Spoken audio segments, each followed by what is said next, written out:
तो नमस्कार दोस्तों, आज की इस वीडियो में हम बात करने वाले पीएम किसान के 11वें इंस्टॉलमेंट के बारे में।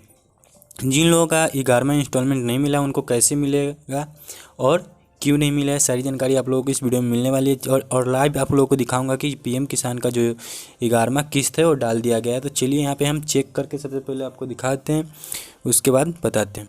तो चलिए हम यहाँ पे पीएम किसान का जो ऑफिशियल साइट है उसको हम ओपन कर लेते हैं। ओपन करने के बाद यहाँ पे हम डेस्कटॉप मोड कर लेते, थोड़ा यहाँ पे बड़ा हो।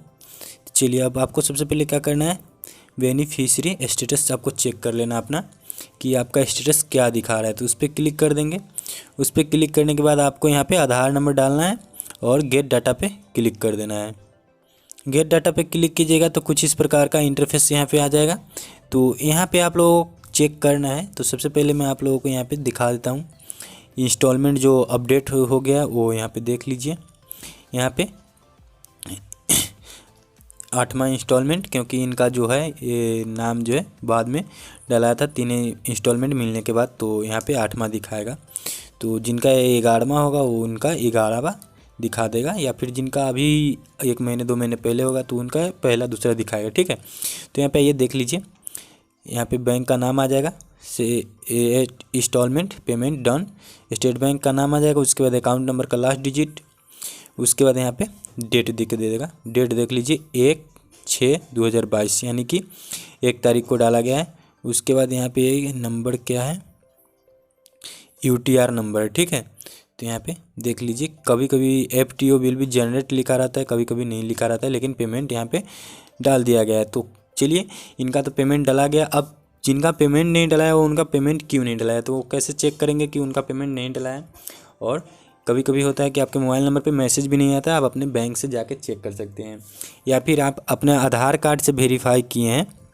यहाँ पे देख लीजिए पेमेंट मोड, यहाँ पे देख लीजिए, यहाँ पे पेमेंट मोड आधार कार्ड है।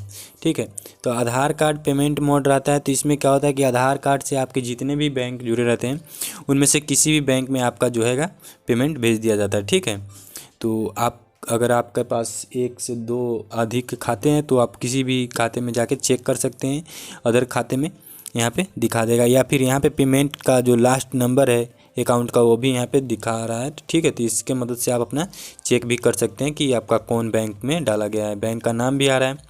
तो यहाँ पे आधार कार्ड का ऑप्शन रहता है, तो 2-3 बैंक अगर लिंक है तो उसमें भी जा सकते हैं। ठीक है, तो ये हो गया।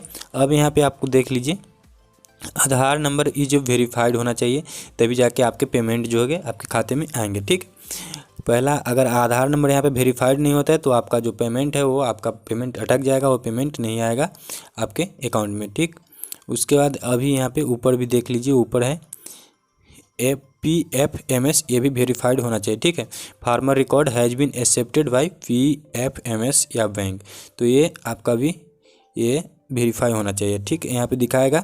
और यहाँ पे एक्टिव और इनएक्टिव, तो यहाँ पे एक्टिव लिखा रहा है, तो यानी कि अगर एक्टिव आपका भी अकाउंट है, यहाँ पे एक्टिव दिखा रहा है, एक्टिव शो कर रहा है चेक करते टाइम, तो आपका पेमेंट आ गया होगा। आप जाके चेक कर सकते हैं बिल्कुल आसानी से। यहाँ पे अगर आपका एक्टिव नहीं दिखा रहा है, यहाँ पे आधार वेरीफाइड नहीं दिखा रहा है, तो सबसे पहले आप लोग अपना आधार वेरीफाई करा लीजिए और KYC जो था उसको कंप्लीट कर लीजिए। उसका डेट भी शायद बढ़ गया है, तो अभी तक नहीं किए हैं कंप्लीट, तो कर लीजिए। तो आई होप गाइज आप लोगों को समझ में आया किन लोगों का पेमेंट आ गया और किन लोगों का पेमेंट नहीं आया, और किन लोगों का पेमेंट आएगा कैसे करने के बाद। आधार वेरीफाई अगर नहीं है तो कर लीजिए, वेरीफाई करने के बाद आपका ये जो पेमेंट है आपके अकाउंट में डाल दिया जाएगा।